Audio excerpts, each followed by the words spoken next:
We've all been there, right? That moment of truth. Whether you're standing on a starting line, or maybe just starting a new workout routine, there are always two battles going on. There's the outer game, the one everybody sees. But then there's the inner game. That's the one that's happening right inside your own head.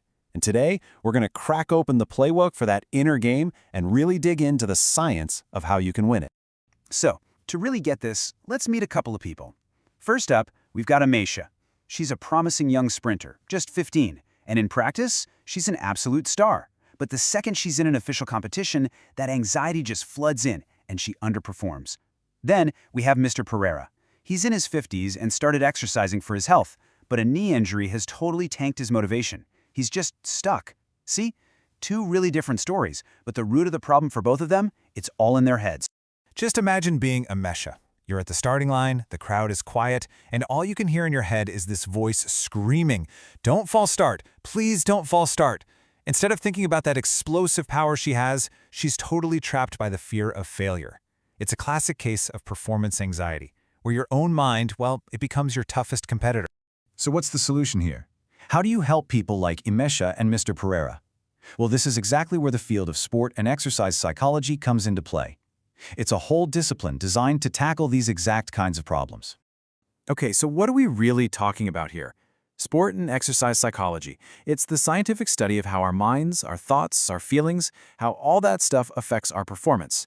And notice it says sport and exercise and other physical activities. That part's key. This isn't just for elite gold medal athletes. Nope. It's for the person just starting a walking routine, the teenager on the school team. Honestly, it's for any of us who've ever felt like our own head was the biggest thing holding us back. And this whole idea isn't some new age trend. Not at all. People have been looking at the psychology of sports for a long time. I mean, the first experiments were happening way back in 1894. Even the guy who founded the modern Olympics, Pierre de Coubertin, was a huge supporter. And if you fast forward to today, you'll see that sports psychologists are basically a permanent, essential part of most Olympic teams. This stuff is tried and true. So what does a sports psychologist actually do? Well, their work usually breaks down into three core areas. First, there's the research side. They're in the lab figuring out what works and pushing our understanding forward. Then there's the practice. This is the hands-on work, applying that knowledge to help real people in real situations. And finally, there's teaching, training up the next generation of psychologists to keep the field growing.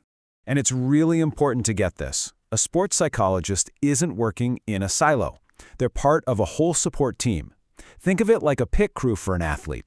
You've got the coach, the doctor, the physio, the trainer, the nutritionist, and the sports psychologist is a crucial member of that crew, making sure the engine, the mind, is running perfectly. It's a total team effort because you just can't treat the mind and body like they're two separate things. Okay, so that's the who. We know who's on the team. But now let's get into the what. What are they actually looking at? What's going on inside our heads that has such a huge impact on what our bodies can do? Let's peel back the layers. First up, we have to talk about personality. It's kind of the foundation, right? It's that unique blend of traits that makes you, well, you. And it's not set in stone. It's dynamic, it can change and be influenced by your experiences. And it's so important because it's a huge factor in how we behave and react, especially when the pressure is on. All right, next up is the big one, motivation. This is the fuel in the tank. It's your why. Why do you drag yourself out of bed for that morning workout? What makes you push through one more set when you're exhausted?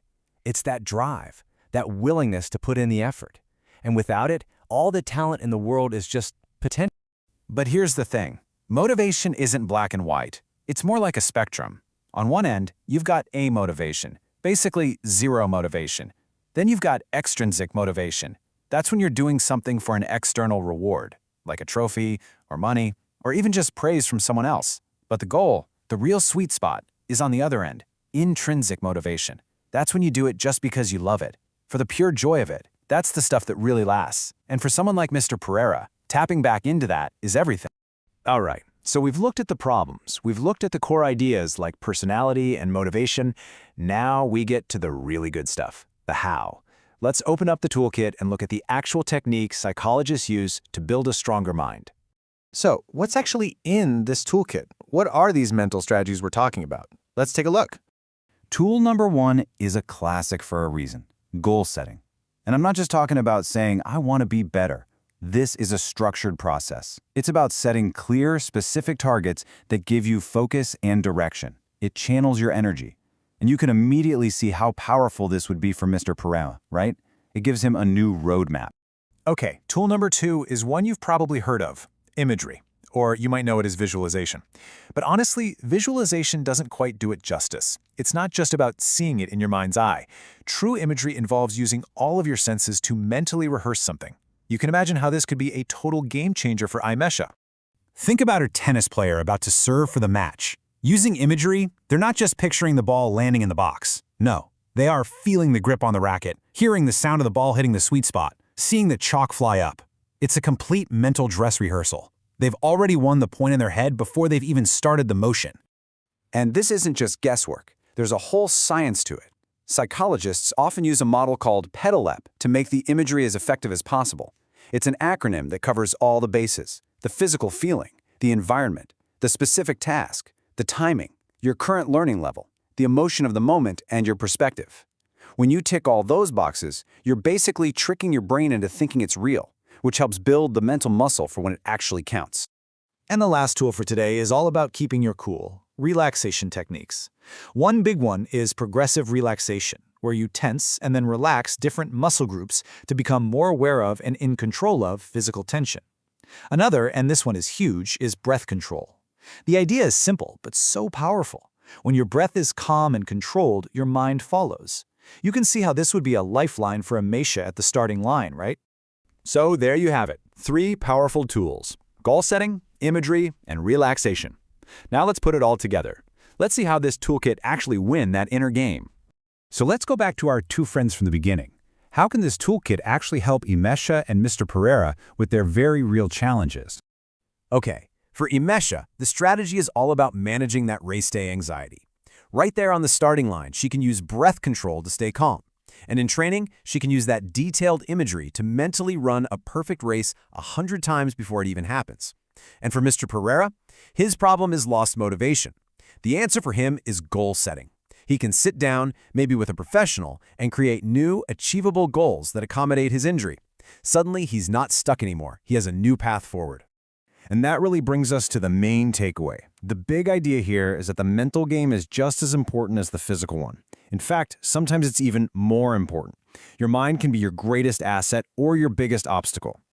So let me leave you with a question. Think about your own challenges in sports, at work, in life. What's the biggest mental hurdle you're facing? And now that you know a little bit about the toolkit, what's one thing you could try to start winning your own inner game?